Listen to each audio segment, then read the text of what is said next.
सबको पता है कि अंजना सिंह अभिनेत्री बनने से पहले क्या करती थी। हम आप सबको इस वीडियो में यही बताने वाले हैं कि अंजना सिंह अभिनेत्री बनने से पहले क्या करती थी। अंजना सिंह अभिनेत्री बनने से पहले जॉब करती थी। भोजपुरी इंडस्ट्री के हॉट केक के नाम से जानने वाली अंजना सिंह एक्टिंग से पहले प्रोडक्शन मैनेजर के तौर पर काम करती थी। अंजना सिंह की ये जॉब डायरेक्टर ने उनके कॉन्फिडेंस को देखते हुए दी थी और इस जॉब से मिलने वाली सैलरी अंजना के पिता के सैलरी के बराबर थी।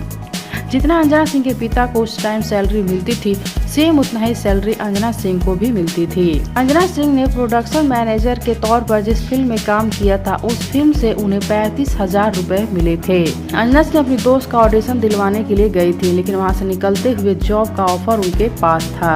अंजना सिंह के पिता के बराबर सैलरी सुनते ही अंजना सिंह ने जॉब के लिए हाँ कर दी, ताकि उनके पिता को जब ये पता चले तो उनके लिए वो प्राउड फील करे और खुश रहो। अंजना सिंह जिंदगी में कई उतराव चढ़ाव झेली है, उसके बावजूद भी दर्शकों के दिल में अपना स्पेशल जगह बनाई है। अंजना सिंह सालों से भोजपुरी इंडस्ट्री में धाक जमाती आ रही हैं। अंजना सिंह की फैन फॉलोइंग बहुत अच्छी है। अंजना सिंह को लोग बहुत पसंद करते हैं, उनको बहुत ज़्यादा प्यार करते हैं। तो क्या आप सब जानते थे कि अंजना सिंह एक्ट्रेस बनने से पहले क्या करती थी? बताइए हमें नीचे कमेंट बॉक्स में। साथ ही वीडियो को लाइक कर लीजिए, चैनल को सब्सक्राइब कर लीजिए। वीडियो पसंद आया हो तो इसे ज़्यादा से ज़्यादा शेयर कीजिए।